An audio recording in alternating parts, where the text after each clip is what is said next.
Doing this helps us all stay safe, and it also allows us to continue sharing these incredible animals with all of you. At the end of the presentation, we are going to ask you to remain seated because we do have a systematic way to exit you out in a socially distanced manner. But until then, everyone, enjoy Orca Encounter!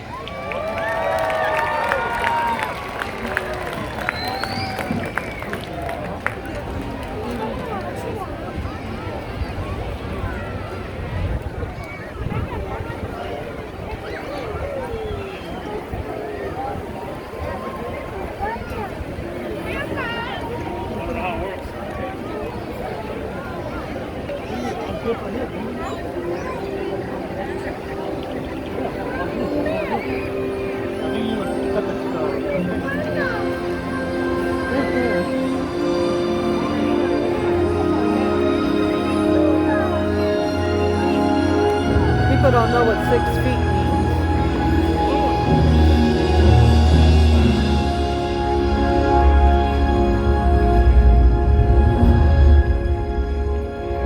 The world has one interconnected ocean, a vast blue expanse critical to life on Earth.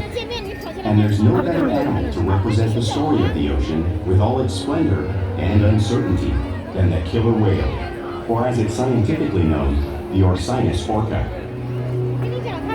The orca lives in every corner of the ocean, from the Arctic to the Atlantic, the Southern to the Indian, to the mighty Pacific and beyond.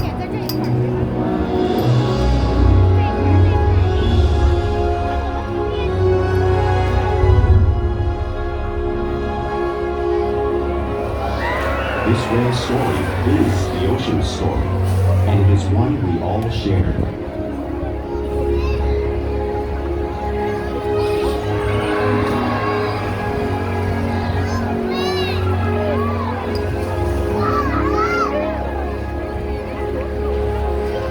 Welcome to Seaworld's Orca Encounter. My name is Casey, and I'm honored to introduce you to these intriguing and majestic animals.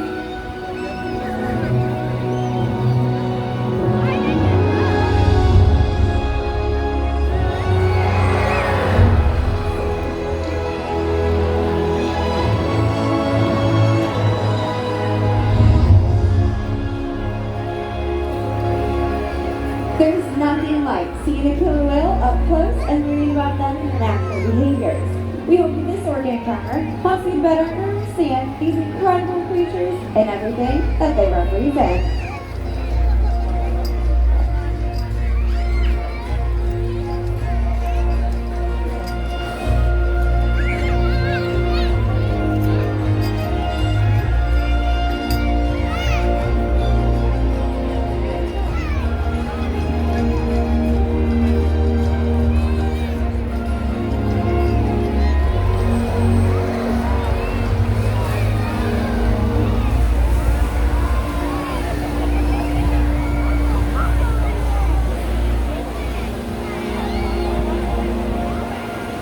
While they are found in every ocean, orcas living off the coast of Iceland are quite different than those near Costa Rica. In fact, there are at least 10 types, or ecotypes, of killer whales. An ecotype describes the differences between killer whale size, physical form, prey, social structure, and habitat.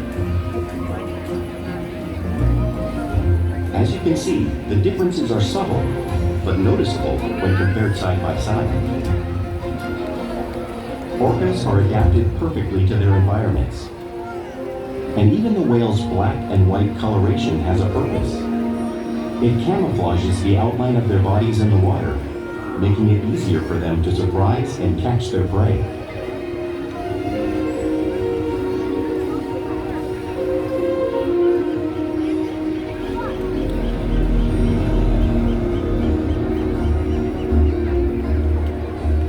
When viewed from above, the black of the whale blends in with the dark depths of the ocean.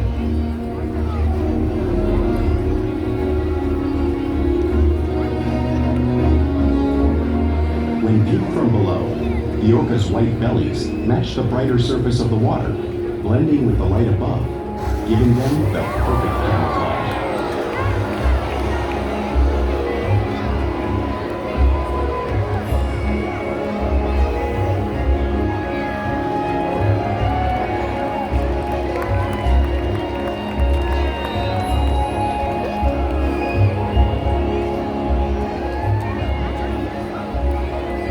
Killer whales really are a natural wonder, and Ulysses here is going to help me show you some of the physical characteristics.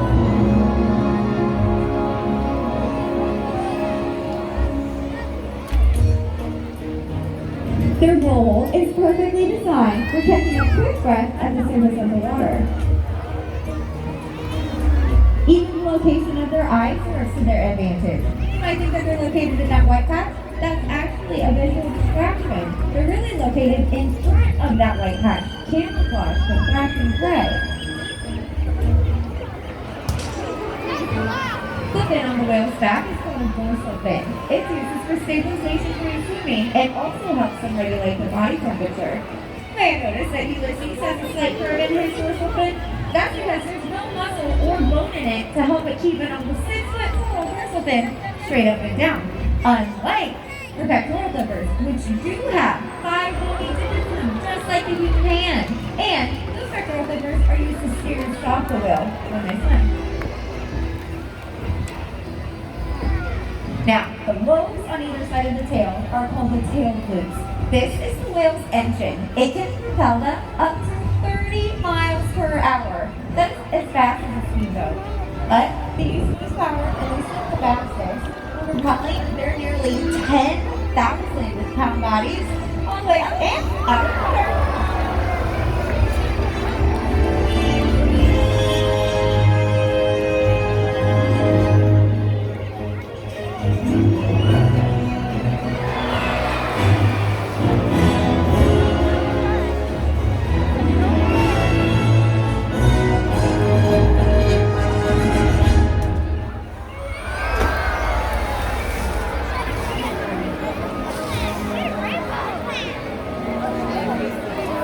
Killer whales are highly social animals with a well-defined social structure. An orca pod is always led by a female.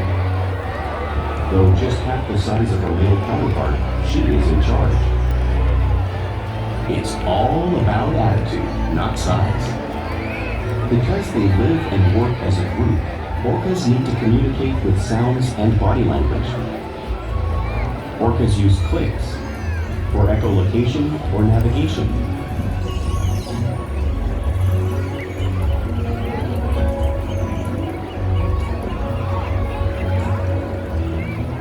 Whistles to socialize in the pod. And calls for group coordination and hunting.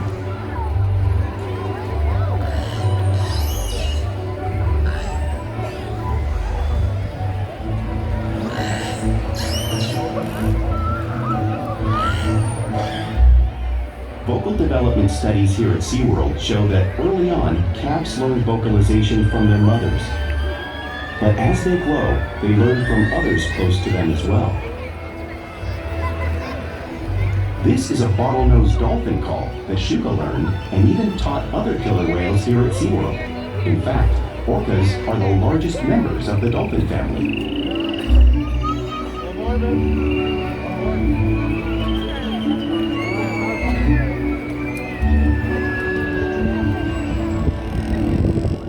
Whales here and in the wild use vocalization to communicate all the time. Like all animals, killer whales use body language as a form of communication. Pectoral flaps are used in the wild to show dominance and to get noticed. For example, a mother whale might use a pec flap to get the calf's attention.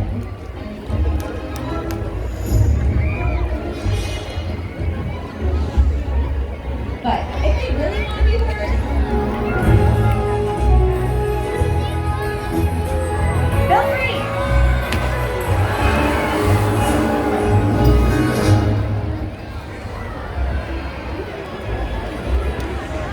Spy hopping is how killer whales get a better view of their surroundings and coordinate when they hunt.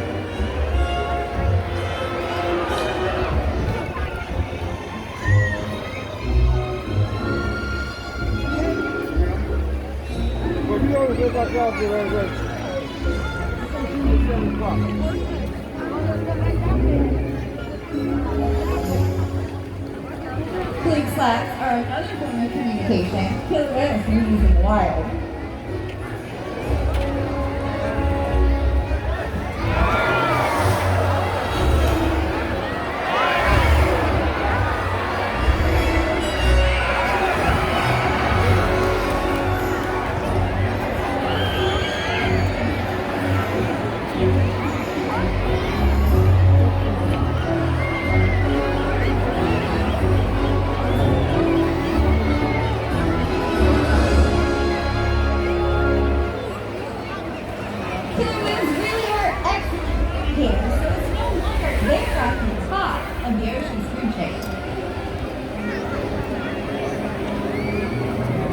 Killer whales work together to rear their young, protect their pod, and most importantly, pursue and catch their prey. Every day they cooperate to survive in the wild oceans of the world. The orca's hunting techniques are as varied as the whales themselves. Norwegian killer whales will circle herring, herding them together. The whales use sounds to coordinate with each other and to disorient the herring. With the fish confused and contained, the whales stun them with their powerful tail flukes, making for an easy meal.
Eat a whale that size in the wild?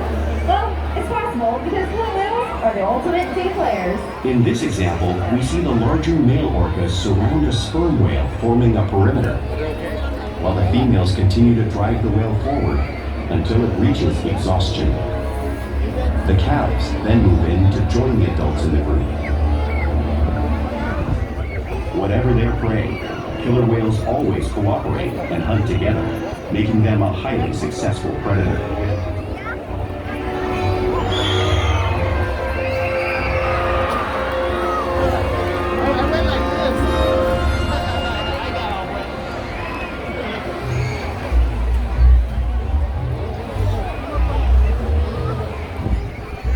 Play is an important part of everyday life for killer whales. It's how they teach their young how to hunt and how they develop those skills as they grow up. Orcas spend lots of time interacting and showing off their playful side, both in the wild and here at Seaworld.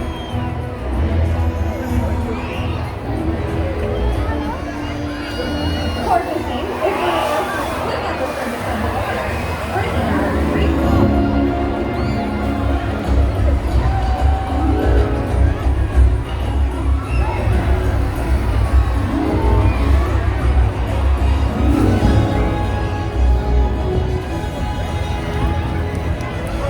You can see them doing this by catching a ride in the wake of a boat or surfing in the ocean waves.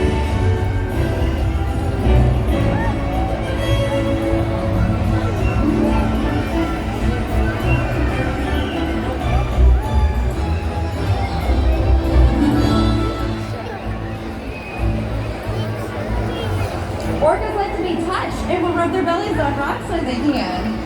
Watching some racing shows that a similar behavior in the might hear and find out.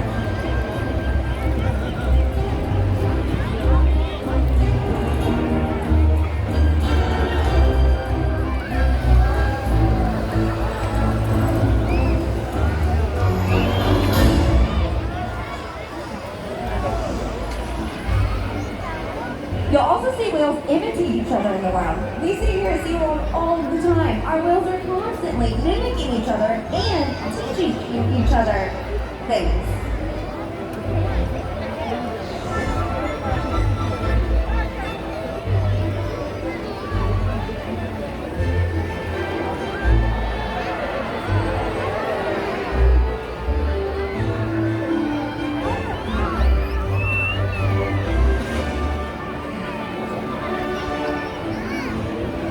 And playful behavior, it does have a purpose. Many of the behaviors that you've seen here today are used to stun fish when they hunt in the wild. But today, they're going to be stunning all of you.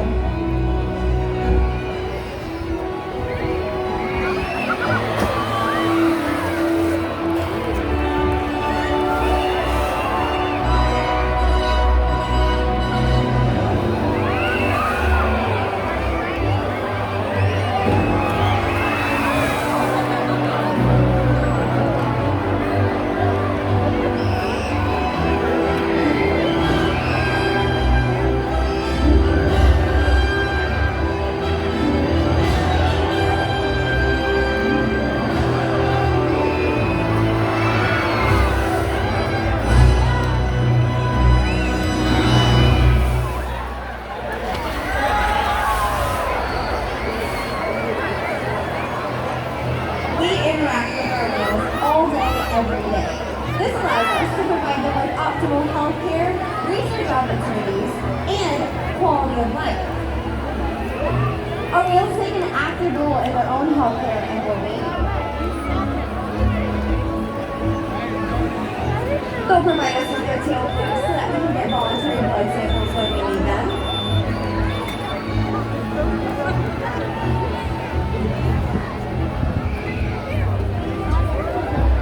They'll slide up on a scale so that we can monitor their weight.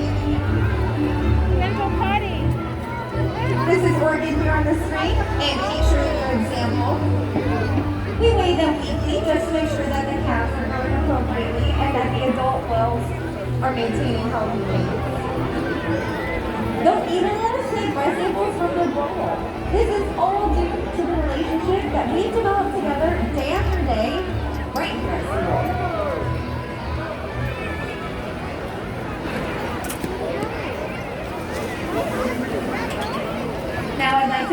moment to introduce you to a very special whale. This is 28-year-old Shuga.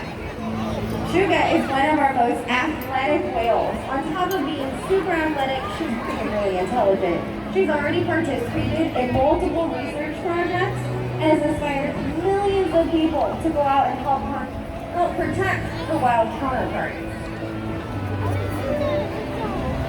We challenge our whales every day to learn something new to engage and stimulate their mind. And with diet, exercise, and tons of play, our whales stay in great shape.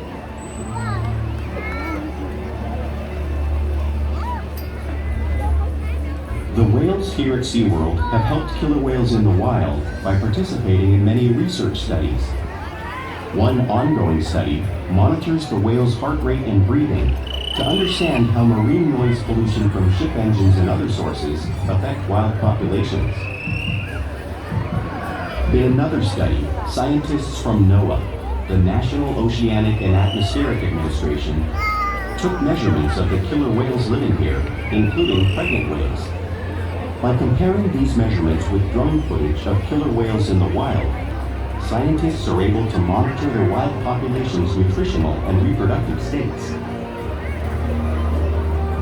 Other research has been done here at Seaworld on the mother whale's milk composition. This research will help create an effective model to understand how toxins in the ocean impact wild killer whales and their milk supply. What we learn from the whales in our care every day is actively helping whales in the wild survive. And just by being here today, you've supported our rescue, research, and conservation efforts all around the world. If we work together, like the killer whale, we can protect the future of the Orca and this beautiful planet that we all share.